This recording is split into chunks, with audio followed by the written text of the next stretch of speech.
Hello, boys and girls. Nicko McBrain back with you for part two of my walkthrough of this here drum set. Oh, and you'll notice, it's just gone dark all of a sudden. Who we got going at? Lord of the Lost's backdrops just going up, boys and girls. You can obviously gather I am at a venue. And where are we? We're actually in Bologna in Italy today. And I've come down early to just go over a couple of things I missed on my last little jaunt out with you lot. And we are here while they're setting up all the gear and whatnot. So obviously my gear's been set up and somebody else is banging away at the back. So please excuse the construction site noise going on behind us. But it gives me great pleasure to correct, especially on my, I can't believe I did this, on my 12-inch drum here. As you know from the last time around the kit, we have all different eddies. We've got the cross on the 6-inch, Jaguar eddy on the 8, but the rest of the drums all have different eddies on. And I missed the most important one. Well, I say the most important one. We're going to get to the most important one in a minute, but I've got my favourite eddy. How did I miss this? My favourite Ed of all time happens to be Somewhere in Time Eddie. He's on the 12-inch drum in his glory. But I didn't introduce you to the 18 by 16 floor tom right here. It has got, which you would have seen from, it has got my Sammy the Samurai Eddie on him. Well, sorry, he's not Eddie, he's Sammy the Samurai. So I thought as a personal touch to this drum set, I would put the Sammy the Samurai image on this floor tom. It's absolutely wicked, absolutely wicked. Anyway, I didn't give a shout out to Remo drum heads, which I'm using on all the tom-toms, are the Ambassador X, coated Ambassador X. They're slightly little heavier. I think they're 10 mil for you drum geeks out there, double ply. These are Ambassador X's on the tom-toms all the way round. And on the snare drum, I've got an Emperor X, which is one of my favorite of all time snare heads. So that's my drum heads. Moving on, show you my drumsticks. There they are. I do have a left-handed stick and a right-handed stick. Contrary to belief, they are paired. Yes, they are paired. I like to play the left hand out because it gives me a bit more weight for less effort. And believe me, at my age, need a bit of help. So, left-hand stick is always played left butt end out. These are a Nicko McBrain signature stick made for me by Vic Firth. And I got to say, they've never, in all the years I've used this company, their brand, they never digress from a great product. The weight, the sound, the feel.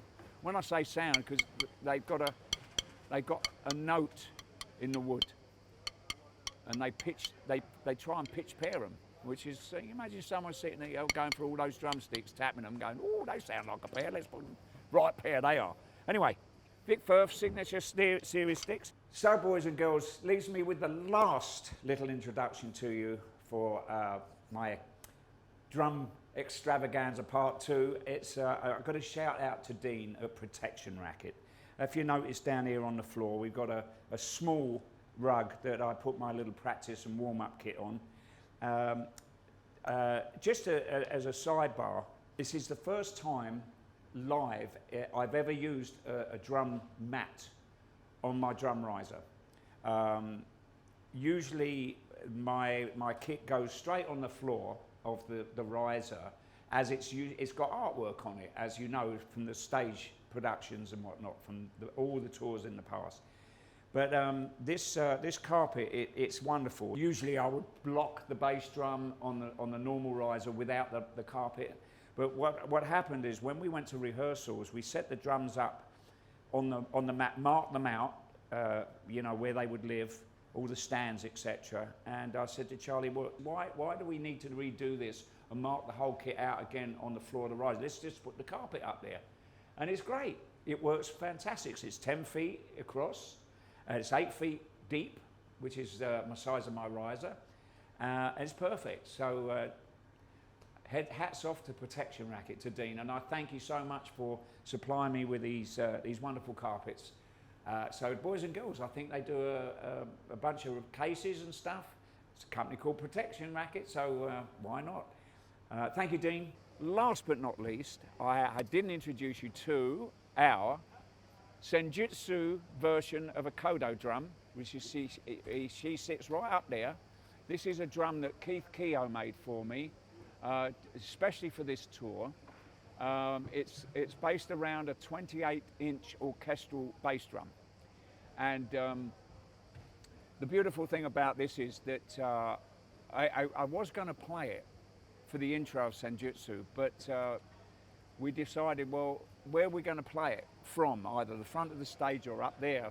But it's so quick from the accents at the beginning of the song to get to behind the kit.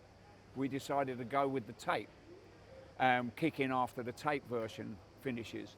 So what we've done is we put the drum up here in the middle and we highlight it with lights. We were going to put it upright, so you'll be looking straight at that drum, because we have the drum head with the Japanese symbol for life.